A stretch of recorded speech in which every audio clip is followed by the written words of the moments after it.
혹시 데자뷰라는 말을 들어보셨습니까?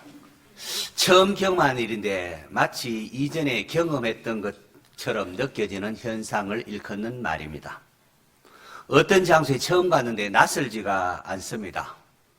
어떤 상황을 처음 겪는데 야 이거 어디서 경험하고 어디서 본 것 같다 이런 생각이 드는 현상, 그걸 프랑스어로 데자뷰라 이렇게 부릅니다. 오늘 본문을 읽다 보면 그런 생각이 듭니다. 마가복음 6장 오늘 본문, 제자들이 배를 타고 바다를 건너고 있습니다. 풍랑이 일어났습니다. 제자들이 두려워합니다. 자기 힘으로 아무리 헤쳐나가려고 했지만은 어쩔 수 없는 상황에 부딪힙니다. 그때에 예수님께서 나타나셨고 모든 문제가 해결이 되었습니다. 이 장면 어디서 본 것 같지 않습니까? 분명 어디서 본 이야기 같습니다. 맞습니다. 이게 사실은 마가복음 4장에 비슷한 사건이 있습니다. 데자뷰라고 하는 실제로 있었습니다. 그때도 풍랑이 있었고 제자들이 두려워했습니다. 자기 힘으로 어찌할 수 없을 때에 예수님께서 바람과 바다를 꾸짖어서 잠잠케 하심으로 제자들을 구하셨습니다. 왜 성경은 비슷한 사건을 마치 데자뷰처럼 두 번 기록하고 있을까요? 예수님은 왜 제자들에게 또 풍랑을 허락하신 겁니까? 사실 이것은 제자들만의 이야기가 아닙니다. 우리 인생도 그러하지 않습니까? 한번 인생의 파고를 이렇게 지나가면 이제 끝났구나 생각되지만은 얼마 지나서 또 인생의 파고가 몰려옵니다. 한 문제를 해결했는데 또 다른 문제가 생깁니다. 우리의 기도 대부분이 풍랑이 없게 해달라는 것입니다. 하나님, 아무 걱정 없는 삶을 원합니다. 평안한 삶을 원합니다. 그러나 현실은 그렇지 않습니다. 수시로 풍랑이 일고 또 문제가 발생합니다. 우리는 묻지 않을 수 없습니다. 주님, 왜 또 풍랑입니까? 이 질문을 마음에 품고 오늘 본문을 함께 살펴보고자 합니다. 먼저 45절 볼까요? 같이 읽습니다. 시작.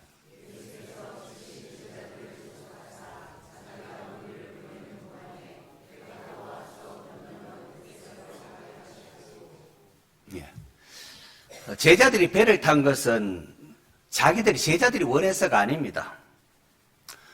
이 사건이 일어나기 조금 전에 제자들은 예수님께서 보리떡 5개, 물고기 2마리 가지고 5,000이 넘는 많은 사람 먹이는 기적을 보았습니다. 당연히 제자들은 그 기적이 일어나는 그 현장에 오래 머물고 싶어 했을 것입니다. 사람들이 모두 야 예수란 뭐 대단하다. 자기들이 모시던 스승인 예수님을 우러러보고 예수님을 왕으로 삼으려고 했습니다. 그 현장을 벗어나고 싶겠습니까?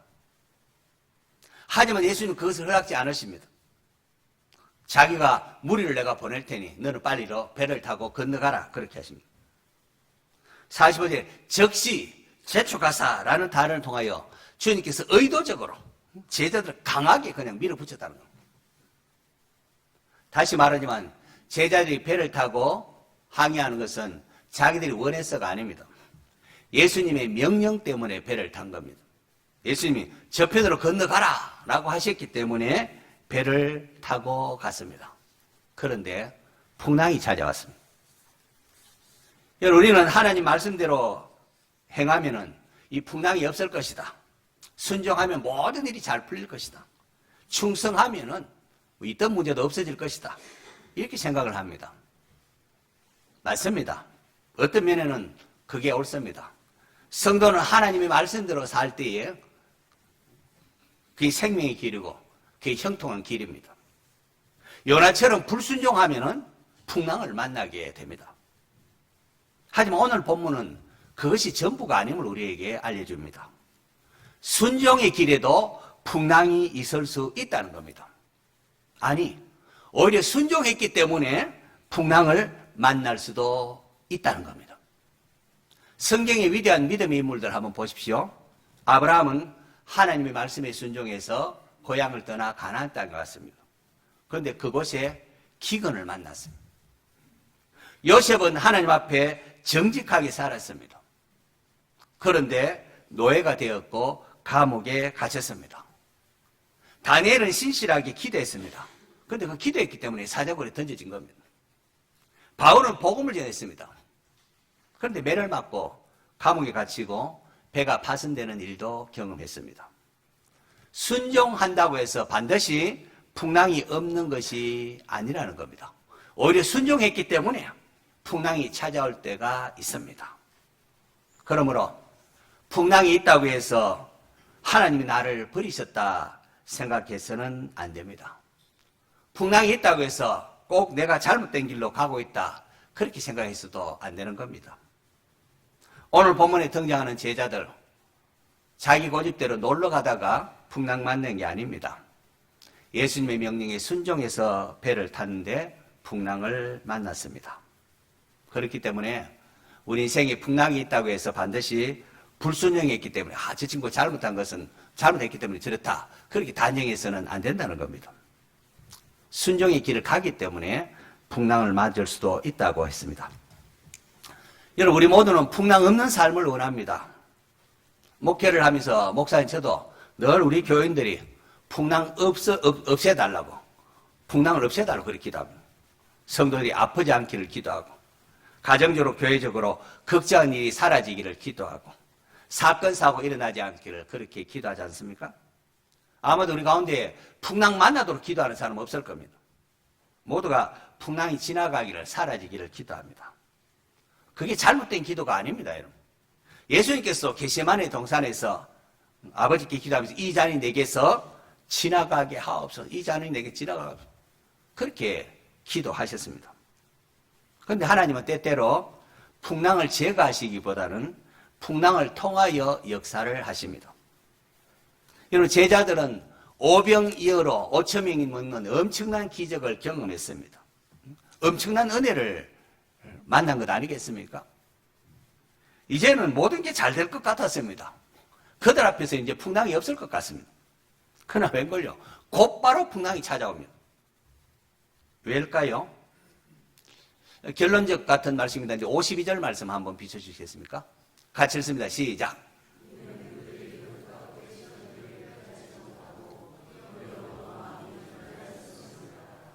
이게 사실 본문의 키와 같은 핵심적인 말입니다. 제자들이 떡 대신의 일을 깨닫지 못했다고 합니다.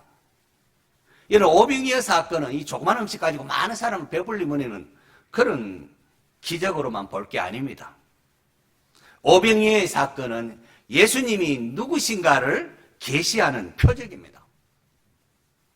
오병이어의 기적은 백성들로 하여금 출애굽 당시 광야 시절에 하나님께서 하늘에서 만나를 주셨음을 떠올리게 했고, 모세가 내 뒤에 하나님께서 오실 그 선지자가 올 건데 너희들은 그의 말을 들어야 했던 모세가 해낸 바로 그 선지자를 생각나게 했습니다. 그래서 요한복음 따르면은 오병이어의 기적을 본 후 사람들이 이 사람이 바로 참으로 오실 세상에 오실 그 선지자다. 모세가 해냈던 우리가 기다리는 그 선지자다. 그렇게 외친 겁니다. 하지만 백성들은 예수님을 올바로 깨닫지를 못했습니다. 그들은 예수님을 정치적, 군사적 메시아로 기대하면서 예수님을 왕으로 삼으려고 했습니다. 이에 예수님께서 제자들을 급히 배를 타고 건너편으로 가게 하고는 자기도 기도하러 갑니다. 예수님도 십자가를 지시기에 오셨는데 십자가 지지 말고 왕이 되라는 이 마귀의 유혹에 빠지지 않기 위하여 기도하러 산으로 간 겁니다. 오병이어의 기적은 예수님께서 생명의 떡으로 이 땅에 오신 하나님의 아들이심을 계시한 사건입니다. 제자들은 기적은 보았지만은 기적이 가르치는 예수님을 제대로 알지를 못했습니다. 깨닫지 못했습니다. 떡은 먹었는데, 육신의 떡은 먹었는데 생명의 떡으로 우리의 죄를 대신하기 위하여 십자가에서 몸 찢기시고 피 흘려주실 예수님을 깨닫지를 못했습니다. 오히려 그 마음이 둔하여졌다고 말합니다. 둔하여졌다는 원어적 의미는 돌같이 딱딱해졌다는 겁니다.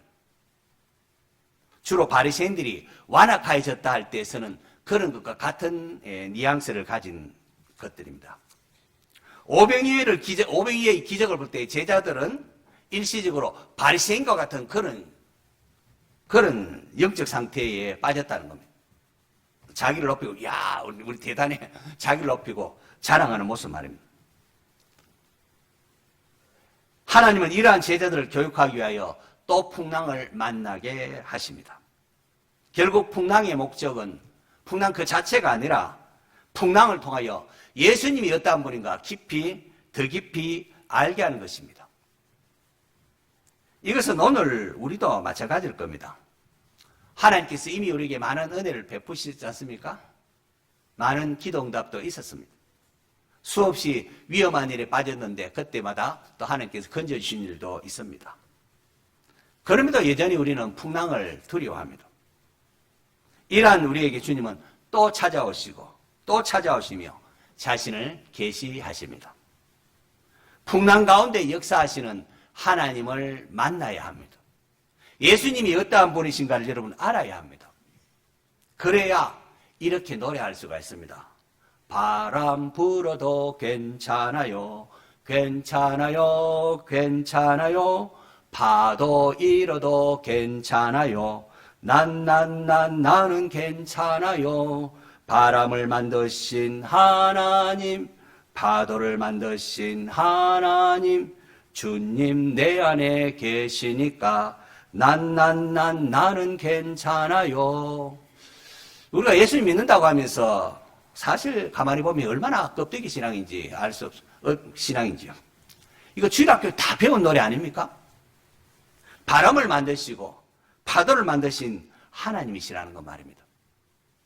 그러한 능력의 주님이 내 안에 계시면은 괜찮다고 노래하는 성도가 되셔야 합니다. 풍랑마다 다 그때 능력의 주님이 내 안에 계시다는 것을 알고 두려워하지 않는 성도가 되셔야 합니다. 그것이 하나님을 진짜로 알고 예수님을 더 깊이 아는 자의 고백입니다. 제자들은 이미 풍랑을 한번 경험했습니다. 마가복음 4장에 보시면은 그때도 제자들은 풍랑을 바라보면서 풍랑이 있는 바다를 인하여 두려워합니다. 이에 예수님께서 풍랑을 잔잔하게 하심을 통하여 자신이 누구인가를 계시하셨습니다. 야, 이가 누구이기에 바람과 바다도 순종하는가 하면서 예수님의 신성을 경험했습니다. 그런데 또 풍랑이 찾아왔습니다. 왜 또 풍랑입니까? 믿음은 한 번의 체험으로 완성되지 않기 때문에 그렇습니다. 하나님은 우리가 단번에 성숙하게 되지 않는다는 것을 아십니다. 그렇게 반복되는 시험을 통하여 우리를 빚어가십니다. 하나님께 중요한 것은 세상의 그 어떤 물질, 명예, 지위가 아닙니다. 하나님께 중요한 것은 하나님의 백성, 바로 여러분, 저와 여러분, 하나님의 자녀가 성숙하기를 원하십니다. 우리로 예수 그리스도의 형상을 닮게 할 수만 있다면 하나님은 모든 것을 행하십니다. 부하기도 하시고 가난하기도 하시고 높이기도 하시고 낮추기도 하시고 독생자까지 내어주셔서 우리를 구원해 하셨기 때문에 우리를 지금 이 상태로 버려두지 않으신다는 겁니다. 존귀한 하나님의 자녀답게 다듬어 가십니다. 이러한 하나님의 마음을 알게 되면 성도의 기도는 점차 달라집니다. 처음에는 무조건 주여 이 풍랑을 없애주시옵소서 기도합니다. 그 기도가 잘못된 게 아니라고 했습니다. 그러나 점차로 주님 이 풍랑을 통하여 저를 정금같이 다듬어 주옵소서 그렇게 바뀌어집니다. 우리의 기도가 이렇게 바뀔 때에 비로소 하나님이 얼마나 선하신 분인가 경험하게 됩니다. 여러분 기도가 변하면은 하나님이 보이기 시작합니다. 기도를 좀 점검해 보시기 바랍니다. 48절 보겠습니다. 같이 읽습니다. 시작.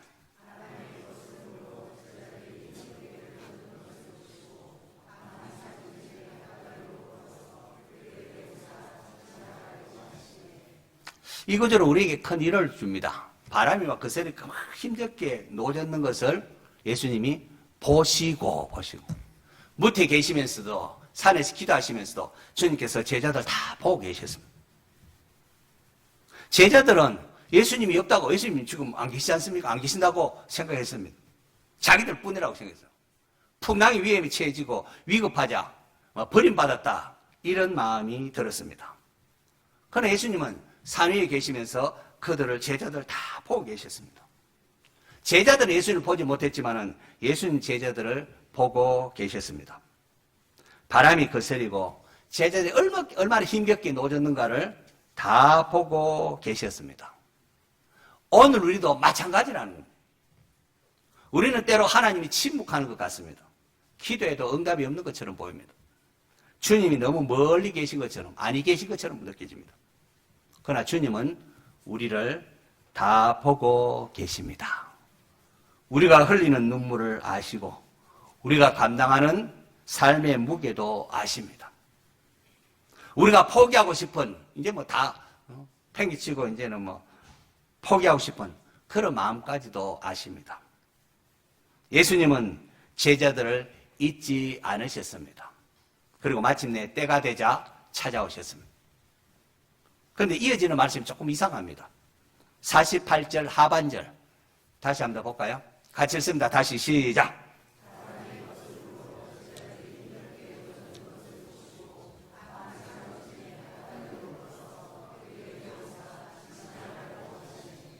밤사경 가장 어두울 때 오셨습니다. 그들에게 오사 어떻게 해요? 지나가시려고 하시면, 성경 잘못 읽은 줄 알았습니다. 처음에. 도와주러 오셨으면 곧바로 배에 올라오셔서 그렇게 일을 할 건데 왜 지나가시려고 할까? 사실 이것은 하나님께서 자신을 계시하실 때 사용되는 표현입니다. 구약에서 하나님께서 하나님의 영광을 나타내실 때에 지나가셨다, 이렇게 말합니다. 모세가 출애굽 당시에 하나님의 영광을 내게 보이소서라고 할 때에, 야, 내 영광을, 내 얼굴을 직접 보고는 살짝 없어 하면서 바위 틈에 모세를 숨기고 하나님 그 앞을 지나가셨습니다. 이세벨의 위협에 피해서 호렙산 동굴에 있는 엘리야에게도 하나님께서, 여호와께서 그 산을, 엘리야라고 나오라 하고는 지나가십니다. 그래서 엘리야도 얼굴을 가리고 하나님의 얼굴을 못 보고 지나갈 때에 소리만 이렇게 들었습니다. 마가는 지금 예수님을 통하여 그런 같은 장면을 보여주고 있습니다. 무슨 말입니까? 예수님은 단순히 풍랑을 해결하기 위하여 오신 게 아니라는 거죠. 자신이 누구인가를 지금 제자들에게 계시하고 있는 겁니다. 예수님은 하나님의 영광을 가지고 이 땅에 오신 성자 하나님이십니다. 문제는 제자들이 그분을 알아보지 못했다는 거죠. 그래서 그렇게 제자들, 와, 유령이다, 그렇게 생각한 거죠. 이 예수님께서 그들에게 말씀하시기를, 안심하라, 내니 I am. 안심하라, 내니 두려워하지 말라. 여기도 내니라는 말은 내가 예수다, 그런 말이라기보다도 오히려 하나님께서 모세에게 말씀하신 하나님 이름을 알려주세요 할 때에 I am that I am, 나는 나다, 나는 스스로 있는 자다, 그때서는 I am입니다. 예수님 지금 자신이 하나님이심을 말씀하고 있다는 거죠. 풍랑보다 크신 하나님, 죽음보다 크신 하나님, 절망보다 크신 하나님께서 우리에게 말씀하십니다. 안심하라. 이 풍랑을 만난 우리 성도들, 저는 목회자로서 꼭 하고 싶은 말이 있습니다. 제자들이 풍랑을 만난 것은 놀러 가다가 된 것이 아닙니다. 단순히 여행 중이 아니었습니다. 예수님께서 그들을 보내셨습니다. 저편으로 건너가라 말씀하셨습니다. 다시 말해서 그들은 사명의 길을 가고 있었다는 겁니다. 이 풍랑을 맞을 때 가장 우리가 주의할 게 이 부분입니다. 풍랑이 주는 가장 큰 위협은 배를 흔드는 게 아닙니다. 죽으면 빨리 천국 가면 되는 거지, 그게 아닙니다. 풍랑이 주는 가장 큰 위협은 사명을 포기하게 만드는 겁니다. 노를 그냥 놓아버리고 방향을 돌아가야 되겠다고 돌이키는 겁니다. 우리 각자 삶을 한번 살펴보십시오. 풍랑이 오면 가장 먼저 무슨 생각이 듭니까? 그만두고 싶다. 기도를 포기하게 만들고, 직분을 포기하게 만들고 섬김을 포기하게 만들고 사명을 포기하게 만듭니다. 막 교회를 떠나고 싶어요. 믿음의 길을 내려놓고 싶습니다. 바로 그게 풍랑일 때에 사탄이 장난치는 겁니다. 풍랑은 단순히 우리를 힘들게 하는 것이 아닙니다. 우리가 주님께 받은 사명을 포기하게 만드는 게 이게 위험이에요. 정말 위험해요. 솔직히 목사님 제가 그랬다는 거예요. 목회를 하다 보면은 사람이 참 다양하지 않습니까? 때로 힘들게 하는 사람도 있습니다. 다양한 문제를 만납니다. 마음 상한 일이 생깁니다. 다시 말해서 계속되는 풍랑이 있습니다. 그럴 때면 이런 생각이 들죠. 야, 이제 그만 목회 그만하고 싶다. 사람들 설득하고 시간보다 지쳤다. 아무리 해봐야 소용도 없다. 어쩌면 제자들도 그랬을 것입니다. 밤새도록 노를 지었지만 하나도 앞으로 나아가지 않고 바람이 부니까 오히려 뒤로 밀릴 것 같습니다. 주님은 보이지 않습니다. 힘은 다 빠졌습니다. 풍랑은 계속 몰아칩니다. 그때 가장 먼저 찾아오는 것은 포기의 유혹입니다. 노를 던져버리고 인생을 포기하고 원래대로 배를 돌이켜 돌아가고 싶어 합니다. 그런데 오늘 본문은 우리에게 중요한 것을 가르쳐 줍니다. 예수님은 제자들에게 돌아가라고 말씀하지 않습니다. 그냥 버텨라고만도 말씀하지 않습니다. 제자들 찾아오신 예수님은 안심하라, 안심하라, I am 내니 두려워하지 말라. 주님의 말씀은 너희 힘으로 끝까지 한번 해봐라가 아닙니다. I am 내가 여기 있다, 내가 여기 있다. 성도의 힘은 자기의 결심과 노력에서 찾을 게 아닙니다. 전능하신 하나님이 우리와 함께 하신다는 사실에서 찾아야 합니다. 사랑하는 성도 여러분, 혹시 지금 노를 놓고 싶습니까? 기도를 포기하고 싶습니까? 직분을 내려놓고 싶습니까? 사명을 그만두고 싶습니까? 오늘 본문을 통하여 주님 지금 여러분을 찾아오고 계신 겁니다. 주님은 사명을 맡길 때에 풍랑 없는 바다를 약속하지 않으셨습니다. 그러나 풍랑 속에서도 우리를 버리지 아니하시는 주님이십니다. 주님은 제자들을 저편까지 인도하셨습니다. 그리고 그 제자들을 통하여 세계 선교를 이루셨습니다. 그날 밤 제자들은 몰랐습니다. 자신들이 훗날 이 교회의 기둥이 될 것이라는 사실. 그 풍랑이 자기를 빚으시는 하나님의 훈련이었음을 몰랐을 것입니다. 어찌면 우리가 지금 만나는 풍랑도 마찬가지일 겁니다.